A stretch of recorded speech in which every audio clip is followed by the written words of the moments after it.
स्वागत है आप सभी का एजुकेशनल स्टोरी में। मालती जोशी की कहानी पिता नहीं रहे। बाबा, बाबूजी, डैडी, पापा, कुछ भी नहीं। जब भी जिक्र हुआ है सिर्फ पिता ही कहा गया है। पिताजी भी नहीं, शायद उतने सम्मान के भी वे अधिकारी नहीं थे। नानी तो हमेशा बाप ही कहती रही। सुमी का बाप उस घर का सबसे चर्चित और तिरस्कृत मुहावरा था। तो पिता नहीं रहे। उनकी मृत्यु का समाचार ऐसे समय आया जब हम लोग उनके अस्तित्व को करीब करीब भूल ही चुके थे। ना चाहते हुए भी मेरे शांत जीवन सागर में कुछ तरंगें, कुछ हिलोरें आ गई। मैं बेवजह उदास हो गई। यूँ उदास होने के लिए पिता की मृत्यु एक खासी वजह थी, पर उस तरह का रिश्ता तो हम लोगों के बीच कभी रहा ही नहीं। मुझे तो उनकी शक्ल तक याद नहीं है, फिर भी मन उदास हो गया। शायद इसलिए कि इस दुखद समाचार को मन उस आंतरिकता के साथ ग्रहण नहीं कर रहा जो कि एक बेटी के लिए जायज़ है। मैं अन्यमानसिक सी हो रही थी और डर भी रही थी कि अगर शाम तक मेरा मूड नहीं हुआ तो साहब बहादुर घर आते ही शुरू हो जाएंगे। परेशान सी लग रही हो। क्या बात है? कुछ भी तो नहीं? मम्मी वगैरह सब ठीक तो है ना? अभी इतवार को ही तो दीदी का फ़ोन आया था। फिर क्या बात है? चेहरा इतना उतरा उतरा क्यों है? कुछ नहीं, बस थक गई हूँ।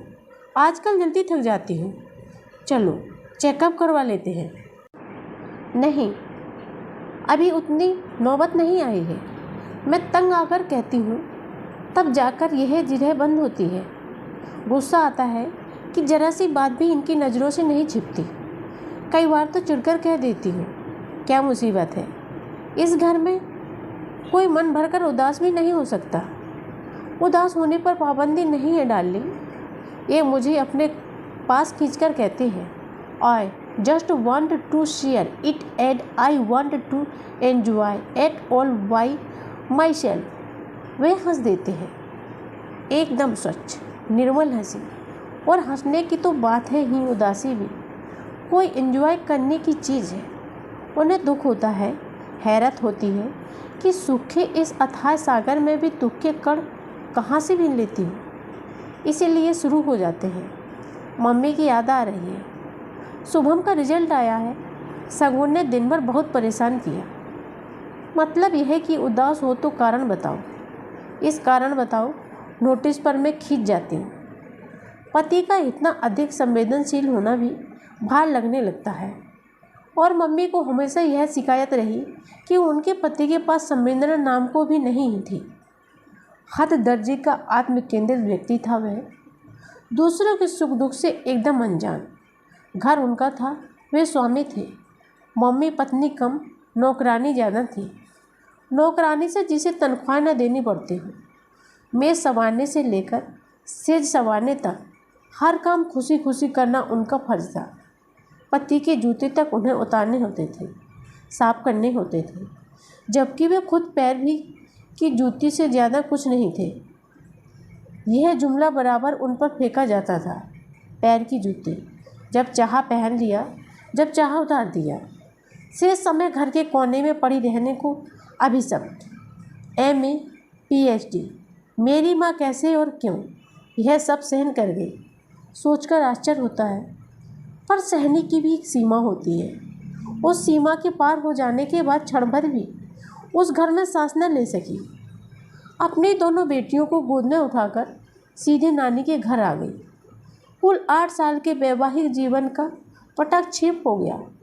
उस समय दीदी 5 साल की और मैं महज 2 साल की थी। इसीलिए मेरे मन में न पिता की ओर न पिता के घर की कोई स्मृति बाकी है। भाई के घर में हमेशा निभाव होना कठिन था। मम्मी इस बात को जानती थी, इसलिए सुविधा और संयोग जुड़ते ही उन्होंने अपना स्थानांतरण भोपाल करवा लिया। आते समय नानी को भी साथ लेती आई, ताकि उनके भरोसे लड़कियों को छोड़कर निश्चिंता से नौकरी कर सके। जब से होश संभाला, नानी को सदा अपने पास ही पाया है। मम्मी की व्यथा कथा भी उन्हीं ने सुनी है। नहीं तो मम्मी ने तो बच्चों के सामने वह अध्याय कभी खोला ही नहीं। ना कभी पिता की जिद की, ना उन्हें याद किया, नानी ही जब तक उन्हें कोसने लगती तो वे थके स्वर में कहती, अब रहने दो अम्मा, तुम अपनी जुबान क्यों गंदी करती हो। नानी कहती, लली मेरी जान जलती है तभी ना गालियाँ निकलती हैं। मरे ने मेरी सोन चिड़ैया की जिंदगानी मिट्टी कर दी। बाप के रहते बिटिया अनाथ हो गई। नानी का जब मूड खराब होता तो उन रिश्तेदारों की भी सामत आ जाती जिन्होंने यह संबंध सुझाया था। मरों ने हवा तक नहीं लगने दी कि लड़के का चलन ठीक नहीं है। पता नहीं किस जन्म की दुश्मनी निकाली थी। ईश्वर करे उनकी बेटियों को भी ऐसा ही नरक नसीब हो। नानी किसी तरह चुप न होती तो मम्मी मुझे खींचकर दूसरे कमरे में ले जाती और कहानी सुनाने लगती। मैं बड़ी बड़ी आंखों से मम्मी को देखते हुए दूसरी ही कहानी बुनने लगती। उस कहानी में ना राजा रानी होते ना परियां होती। उन कहानियों में अनजान आदमी राक्षस या दैत्य की शक्ल में होता और मेरी नाजुक सी गुड़िया सीमा चुपचाप उसकी अत्याचार बर्दाश्त कर रही होती। बचपन में पिता की कल्पना मैंने हमेशा दैत्य के रूप में की, पर जब कुछ बड़ी हुई तो उन्हें मनवाकर देने की कोशिश की, पर कल्पना में कोई चित्र भी नहीं उभरता था। जैसे जैसे समझ आती गई कुछ वाक्य मन पर अंकित होते गए। निम्मी बिल्कुल अपने पिता पर गई है। नाक नक्श रंग रूप कद काठी बिल्कुल वही है। फिर नानी उस चित्र में रंग भर देती। अरे स्वभाव भी बिल्कुल वैसा ही है। एक नंबर की जिद्दी नक चढ़ी है। सुम्मी एकदम गऊ है, बिल्कुल अपनी माँ जैसी। यह मरी तो हूँ हूबहू बाप का नमूना है। मतलब पिता ऊंचे कद्दावर सांवले तीखे नैन नक्श वाले जिद्दी इंसान थे, जबकि मम्मी नाजुक सी गोरी सी सौम्य प्रवृत्ति वाली महिला थी। लोग कहते हैं ईश्वर जानबूझकर ऐसे जोड़े बनाता है ताकि संतुलन बना रहे, दोनों एक दूसरे के पूरक हो जाए। फिर इन लोगों को निभी क्यों नहीं? क्या गड़बड़ हो गई? कभी कभी दीदी से मनुहार करती, दीदी बताओ ना अपने पिता कैसे थे? तुम तो उस समय काफ़ी बड़ी थी ना। दीदी अपने स्वभाव के विपरीत मुझे एकदम झिड़क देती। मेरा दिमाग मत चाटो, मुझे कुछ भी याद नहीं है, ना ही मैं इसकी कोई ज़रूरत महसूस करती हूँ। फिर धीरे से कहती, दूसरी बेटी पैदा करने के अपराध में उन्होंने मम्मू की जो अमानुषिक यातनाएं दी हैं, मुझे सिर्फ वही याद है। दूसरी बेटी मतलब मैं, हाँ तुम। और प्लीज़ अब इस प्रसंग को यहीं समाप्त करो। दीदी दोनों हाथों से सिर पकड़कर कहती कि वह एक बुरा सपना था जिसे वो भूलना चाहती है। दोनों हाथों में सिर थामे दीदी मुझे बिल्कुल मम्मी की टू कॉपी लगती।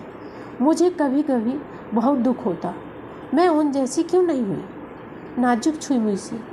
नानी कहती, तार सी लंबी हो रही है, दूल्हा कहाँ से आएगा इसके लिए? लेकिन आश्चर्य, दूल्हा मेरे लिए ही आया। दीदी अनब्याही रह गई। खैर रिश्ते तो उनके लिए भी बहुत आए। लोग तो 5 कपड़ों में ब्याह कर ले जाने को तैयार थे, पर दीदी को विवाह के नाम से ही चिढ़ हो गई थी। बचपन के जो दृश्य दुस्वप्न की तरह उनके मन पर अंकित हो गए थे, उनसे वे कभी मुक्त नहीं हो पाई। डॉक्टर ही वे आगे की पढ़ाई के लिए अमेरिका चली गई और वहीं बस गई। दीदी के जाने के बाद मम्मी एकदम अकेली पड़ गई। कुछ तो नानी की मृत्यु ने ही उन्हें तोड़ दिया था। दीदी के जाने के बाद तो एकदम ही गुमसुम हो गई। दीदी के साथ उनके अतरंग संबंध थे, उस तरह से वे मुझसे कभी जुड़ नहीं पाए। शायद मुझ में अपने पति की प्रतीक्षाया देखती हो या कि मेरे स्वभाव में ही कुछ चोट खा रहा हो, पर वे हमेशा मुझसे छिटकती ही नहीं, बल्कि उनकी अपेक्षा में नानी के अधिक निकट थी। नानी ने कभी सीधे मुँह बात नहीं की, पर उनका प्यार गलियों में ही उमड़ पड़ता था। नानी की मृत्यु के बाद मम्मी ही नहीं, मैं भी बहुत अकेली पड़ गई थी। जीवन के उस सूनेपन को भरने में अजीत ने बहुत मदद की। यह सचमुच मेरा सौभाग्य था कि जिस समय उन सहारे के लिए भटक रहा था, अजीत सामने पड़ गई। नहीं तो मैं किसी के भी कंधे पर सिर रखकर रोने पर आमादा थी। मुझे तो आज भी एक संयोग पर गर्व और आश्चर्य होता है कि उन दिनों अजीत से मुलाकात हो गई। एक दिन मम्मी से परिचित करवाने के लिए मैं उन्हें घर ले आई थी। मैं चाय बनाने भीतर आई तो मम्मी भी मेरे पीछे पीछे चली आई। बोली, निम्मी, यह लड़का तुम्हारा मित्र ही है या और भी कुछ है? अभी तो सिर्फ मित्र ही है, बाद में शायद और कुछ या बहुत कुछ बन जाए। वे पुनः बाहर आकर बैठ गई और चाय के दौरान उन्होंने बहुत सहज भाव से कहा, अजीब, नमिता ने शायद तुम्हें बताया होगा कि मैं और उसके पिता वर्षों से अलग हैं। उसके जहन में तो शायद उनकी कोई तस्वीर भी नहीं होगी, क्योंकि उस समय वह बहुत छोटी थी। नमिता ने मुझे कुछ नहीं बताया, शायद कभी जिक्र ही नहीं चला। और आप भी मुझे यह सब क्यों बता रही हैं? इससे क्या फ़र्क पड़ता है? फ़र्क पड़ता है इस तथ्य को जब तुम जान लोगे तब तुम्हें उससे समझने में आसानी होगी। तुम्हें शायद पता नहीं है कि जो बच्चे सिंगल पेरेंट द्वारा पाले जाते थे थोड़े अलग होते हैं। वे ज़्यादा भावुक, ज़्यादा संवेदनशील, ज़्यादा गुस्सैल या ज़्यादा जिद्दी होते हैं। इसीलिए अगर नमिता के स्वभाव में तुम्हें कुछ अस्वाभाविक लगे तो ज़रा सब्र से काम लेना, उसकी बैकग्राउंड समझने की कोशिश करना। मम्मी के इस आग्रह को हम दोनों ही नहीं समझ पा रहे थे। सब कुछ बड़ा अप्रासंगिक लग रहा था, पर बाद में उसकी सार्थकता समझ में आई। मम्मी जान गई थी कि यह रिश्ता बहुत दूर तक जाएगा, इसीलिए भूमिका बांध रही थी। जैसे ही अजीत की ओर से प्रस्ताव आया, उन्होंने फौरन हाँ कह दी। वे मानसिक रूप से अपने को तैयार कर चुकी थी। उन्होंने दीदी की शादी का जिक्र भी नहीं छेड़ा। अजीत के माता पिता से भी उन्होंने कोई बात नहीं छिपाई, बल्कि उनसे कह दिया कि मेरी बेटी का यह पक्ष कमज़ोर है, कृपया इसे लेकर कोई तानाकसी न करें, नहीं तो वह सहन नहीं कर पाएगी। अजीत तो सज्जन है ही, उनके माता पिता भी बड़े गंभीर किस्म के हैं। शादी में मेरे पिता की अनुपस्थिति को उन्होंने नज़रअंदाज कर दिया। रिश्तेदारों ने कानाफूसी भी की होगी तो पता नहीं, मुझ तक कोई बात नहीं पहुंची। विदा के समय सभी माएँ अपनी बेटियों को सीख देती हैं। मेरी माँ ने भी कहा, निम्मो, अब थोड़ा अपने स्वभाव को मोल्ड करो, अपनी ज़बान पर काबू करना सीखो। मैं तो औरत थी, फिर भी सह नहीं पाई थी। अजीत लाख सज्जन है, पर पुरुष है, उसकी सब्र की परीक्षा मत लेना। शुभम के जन्म पर मुझसे भी ज़्यादा मम्मी खुश थी। चल, तूने एक बड़ी लड़ाई जीत ली। कैसे? कम से कम बेटी जनने का दोष तो मुझ पर नहीं लगेगा, और मैं भी एक तरह से बरी हो गई। नहीं तो कहने को हो जाता, माँ की कोख में भी बेटियां ही थी। बेटी भी इतिहास दोहरा रही है। उस समय मैंने जाना कि इस लांछन का घाव उनके अवचेतन में अब भी ताज़ा है। 2 साल पहले एक फ़ोन आया था। दीदी उन दिनों USA से आई हुई थी। उसने मिलने में भी मम्मी के पास पहुंच गई थी। फ़ोन मैंने ही उठाया था। हेलो, कौन? सुमी बोल रही है। जी नहीं, मैं निम्मी हूँ, नमिता। मैं तुम्हारा गोविंद चाचा बोल रहा हूँ। तुम तो शायद पहचानोगी भी नहीं। सुमी होती तो पहचान लेती। जरा अपनी मम्मी को फ़ोन देना। मम्मी कॉलेज गई हुई थी। मैंने दीदी को पकड़ा दिया। कोई गोविंद चाचा है? दीदी का चेहरा एकदम तन गया। बड़ी ही रूखी आवाज़ में उन्होंने कहा, यस, सुमिता हियर। उस तरह से क्या बात हुई? पता नहीं, दीदी ने तल्ख अंदाज में कहा। मतलब हमारे पिता भी मौजूद हैं। This is a news for us. मेरी माँ ने तो अरसे पहले अपने सारे सौभाग्य अलंकार उतार दिए हैं। हमारे लिए तो पिता का अस्तित्व कब से शेष हो गया है। Anyway, thanks for calling. और दीदी ने रिसीवर पटक दिया। मैंने प्रश्नार्थक नज़रों से देखा। श्रीमान को कैंसर हो गया है, सिसोरिस्ट ऑफ लिवर। इसीलिए बीबी की याद आ गई है, क्योंकि बीमारी में सेवा भी चाहिए और पैसा भी।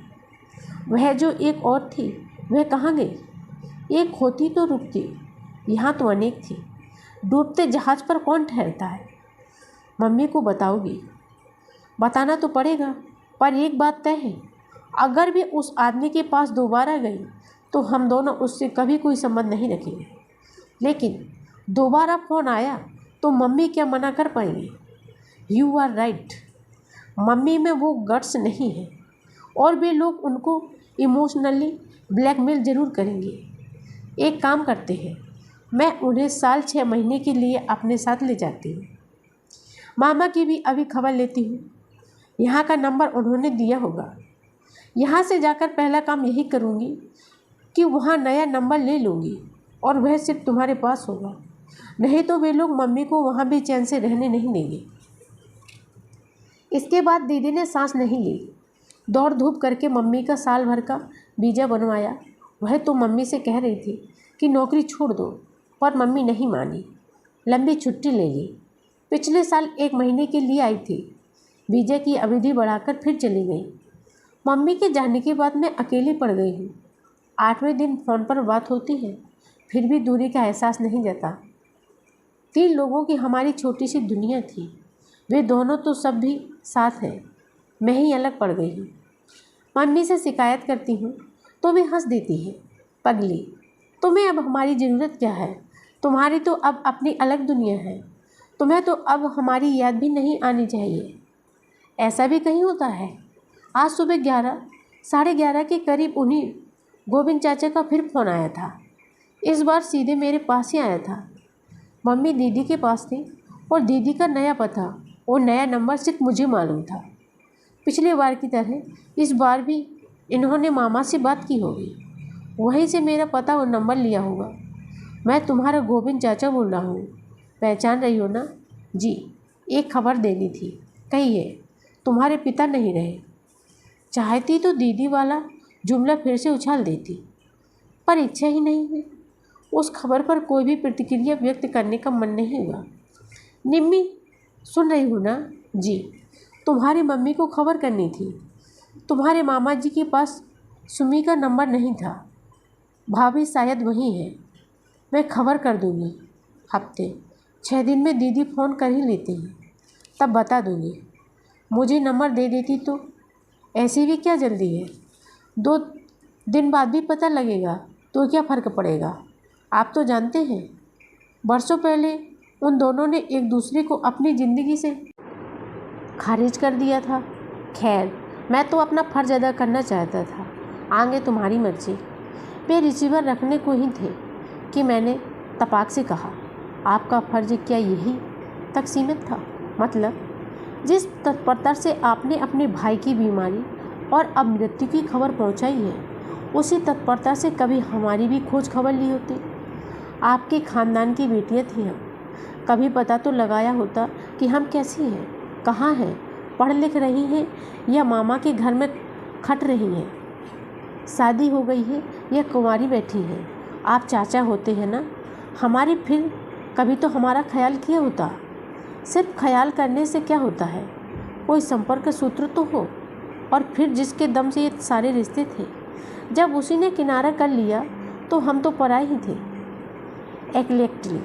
और अब तो वह महीन सा रिश्ता भी ख़त्म हो गया, इसलिए गुड बाय। मैंने रिसीवर इतनी ज़ोर से पटका कि उन्हें पता चल गया होगा कि मेरे मन में कितना आक्रोश है। गुस्से से मेरे आंसू निकल आए थे।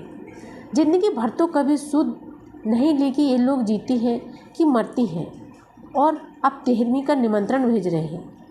गुस्सा सिर्फ उनके ऊपर ही नहीं था, अपने आप पर भी था। उनसे इतनी बात करने की ज़रूरत ही क्या थी? दीदी ने कितनी ग्रेसफुली उन्हें एक बार में निपटा दिया था। मुझ बेवकूफ़ को अपने भड़ास निकालने का यही मौका मिला।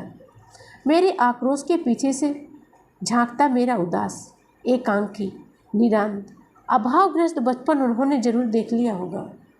अपने दुखों को इस तरह विज्ञप्ति करने की क्या ज़रूरत थी? यह तो एक तरह से मैंने मम्मी का अपमान ही कर दिया, उनकी सारी तपस्या पर पानी फेर दिया। पता नहीं कितनी देर तक मैं अपने को कोसती रही, हिला खिला कर रोती रही। शाम को रोज़ की तरह मुँह हाथ धोकर मैंने कपड़े बदल लिए थे, फिर भी इन्होंने आते ही मेरी चोरी पकड़ ली। क्या बात है, लगता है दिन भर रोती ही रही हो। मैं एकदम फट पड़ी। तुम CID में भर्ती क्यों नहीं हो जाते? बेकार दफ्तर की फाइलों में अपनी प्रतिभा जाया कर रहे हो।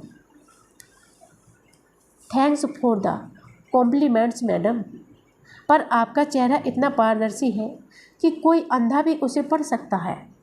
मैं तो फिर भी 2 आंखें रखता हूँ। किचन में एक गिलास भी टूट जाता है तो मुझे पता चल जाता है। टेलर अगर तुम्हारा ब्लाउज बिगाड़ देता है तो मैं जान जाता हूँ।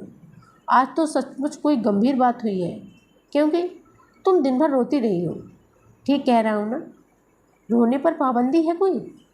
पाबंदी नहीं है, पर पूछना तो मेरा फर्ज है ना। पति हूँ तुम्हारा। मन हुआ चीख कर कह दूँ, भाड़ में गया तुम्हारा फर्ज, प्लीज लीव मी अलोन। पर मम्मी की सीख याद आ गई, जो उन्होंने सगाई पर, शादी पर अमेरिका जाते हुए दी थी। कहा था, निम्मी, अपनी जबान पर, अपने गुस्से पर काबू रखो। ये छोटी सी बातें ही गृहस्थी में दरार पैदा करती हैं। माना कि अजीत बहुत सज्जन है, सहनशील है, पर चंदन भी कभी कभी आग पकड़ लेता है। इसलिए कहती हूँ, अपने लिए, अपने बच्चों के लिए थोड़ा जब्त करना सीखो। मम्मी की यादें से ही मेरी गुस्सा ठंडा पड़ गया और मैंने सूखी हंसी हंसकर कहा, फर्ज पूरा हो गया श्रीमान जी, अब थोड़ा चाय नाश्ता हो जाए। सौभाग्य से उसी समय बच्चे भी आया के साथ घूमकर वापस लौट आए। माहौल एकदम खुशगवार हो गया। रात का खाना भी उसी प्रसन्न वातावरण में हुआ। उस रात टीवी खोलने का मन नहीं हुआ। शगुन को थपकते हुए मैं बारामदे में आ बैठी। ये भी सामने वाली कुर्सी पर बैठ गए। शुभम उनकी गोद में चढ़ बैठा। दोनों बच्चे नींदियाए हुए थे। सोने में 10 मिनट भी नहीं लगे। हम लोग थोड़ी देर इधर उधर की बातें करते रहे। फिर मैंने एकाएक कहा, आप शाम को ठीक कह रहे थे, आज एक गंभीर बात हो गई है। क्या? मेरे पिता नहीं रहे। ओह, उन्होंने कहा और चुप हो गए। शायद सोच रहे होंगे कि सांत्वना में क्या कहूँ, या फिर सांत्वना दूँ भी कि नहीं। बड़ी देर बाद बोले, तुम्हारी मम्मी ने मना किया था, इसलिए आज तक मैंने कभी उनका जिक्र नहीं छेड़ा, लेकिन आज अगर चाहो तो उनके बारे में बात कर सकती हूँ। मन हल्का हो जाएगा। बात करने को है ही क्या, मैंने कसैले स्वर में कहा। मुझे तो उनकी शक्ल तक याद नहीं है। कुल जमा 2 साल की तो थी मैं जब मम्मी ने घर छोड़ा था। उसके बाद कभी देखा नहीं, ना बस सुना ही सुना, और जो कुछ सुना उससे आहत ही हुई। फिर भी पिता तो पिता होते हैं, अनजाने अनचाहे उनसे एक तार जुड़ा रहता है। नहीं तो तुम रोती क्यों? आप गलत समझ रहे हैं। मैं पिता के लिए नहीं रोई थी, मैं तो अपने लिए रोई थी। मैं उस प्यार, दुलार, सुकून और सुरक्षा के लिए रोई थी जो हर बच्चे का जायज़ हक होता है, पर वह मुझे नहीं मिला। एक गरीब का बेटा भी अपनी झोपड़ी में सुरक्षित महसूस करता है, अपनों के बीच सिर उठाकर चलता है, क्योंकि उसके सिर पर माँ बाप का साया होता है। हम तो पिता के रहते भी अनाथ थे। मामा की विशाल हवेली में भी आकिंचन, असहाय और बदहाल थे। मामा हमें मजबूरी में पाल रहे थे, पर उनके बच्चों को हम फूटी आँख नहीं भाते थे। हमें अपमानित करने का एक भी मौका भी लोग नहीं छोड़ते थे। हम लोग ना अपनी पसंद का पहन ओढ़ सकते थे, ना मन भरकर खा पी सकते थे। आज़ादी से हंसने बोलने की भी मनाही थी। मामी की चौकन्नी नज़र हमेशा हमें घूरती रहती थी। उनकी ज़बान तो एकदम जहर बुझी थी। वे हमें कभी नहीं भूलने देती थी कि हम 3 उनके टुकड़ों पर पल रहे हैं। दीदी तो फिर भी समझदार थी, पर मैं अक्सर जिद पर आ जाती। अब वे हाथ नचा नचा कर कहती, बाप के भर से क्या बांध कर लाई थी जो मांग रही हूँ। मम्मी कुछ कहने जाती तो तांडव शुरू कर देती। सबको सुनाकर कहती, ऐसा स्वभाव था तभी तो ससुराल में नहीं बनी, अब यहाँ हमारी छाती पर मूंग दलने आ गई हैं। महारानी, मेरे बच्चों के मुंह का कोर छीन गया। ये तो मम्मी कॉलेज में नौकरी कर रही थी, मामा को अपने हिस्से का खर्च भी दे रही थी, पर मामी को संतोष नहीं था। उन्हें तो हमारी उपस्थिति ही खटकती थी। नानी एक ही शहर में दूसरा घर लेने की इजाज़त भी नहीं दे रही थी। हार कर मम्मी ने बड़ी मुश्किल से अपना ट्रांसफ़र भोपाल करवा लिया। लड़कियों का साथ था, इसलिए बेटे का महल छोड़कर नानी भी हमारे साथ आ गई और आखिरी दम तक यहीं रही। लेकिन अपना खर्च बराबर बेटे से लेती रही। कहती, अब आखिरी समय में बेटी की कमाई क्यों खाऊं? उनकी इस बात के पीछे रस्म और रिवाज थे या बेटी की मदद की आकांक्षा, कौन जाने। नानी ना होती तो हम लोगों का पता नहीं क्या हाल होता। मैं उन्हें बड़े मनोयोग से अपने बचपन की कहानी सुना रही थी। एकाएक पता नहीं कितनी सारी बातें याद आ गई थी। अपना अकेलापन, मम्मी के आंसू, पड़ोसियों की तानाकसी, सहेलियों की कानाफूसी, रिश्तेदारों का उपहास। यह भी याद आया कि भोपाल आने के बाद मम्मी ने जब अपने सुहाग चिन्ह उतार दिए थे तो हम लोग कितना सहम गए थे। उनका रूप देखकर नानी तो एकदम बिदक गई थी। मम्मी ने शांत भाव से कहा था, अम्मा, लोग तरह तरह के सवाल पूछते हैं, किस किस को अपना इतिहास सुनाती फिरूं। लड़कियां भी परेशान होती हैं। वैसी भी ये चीज़ें मेरे सौभाग्य की नहीं, दुर्भाग्य की प्रतीक है। करवा चौथ या तीज पर भी मम्मी व्रत नहीं रखती थी। नानी को उन्होंने समझा दिया था, अम्मा, मैं तो एक जन्म में ही भरपाई हूँ। जन्म जन्मांतर के लिए ऐसे पति की कामना तो मैं बिल्कुल ही नहीं कर सकती। बेतरतीब से सारी बातें जैसे जैसे याद आ रही थी मैं सुना रही थी। बरसों से मन में संचित गुब्बार लावी की तरह बह निकला था। बिल्कुल बीत जाने के बाद मैं निष्पंद सी कब तक बैठी रही मुझे पता नहीं।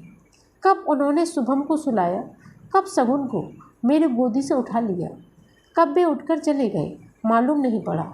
हाथ मुँह धोकर जब मैं बेडरूम में पहुंची तो देखा एक बाहें पर शुभम और एक बाहें पर सगुन को लिए वे सो रहे हैं। दोनों बच्चों ने अपनी बाहें पापा के गले में डाली हुई हैं। नींद में भी दोनों बच्चे एकदम संतुष्ट और आश्वस्त लग रहे थे। मैं निर्निमेष उन्हें देखती रही। क्षण भर के लिए अपने ही बच्चों से मुझे ईर्ष्या हो गई। विधाता ने मुझे इस सुख से वंचित क्यों रखा। फिर से मन में जैसे एक भट्टी सी सुलगने को हुई, पर मैंने जब्त कर लिया।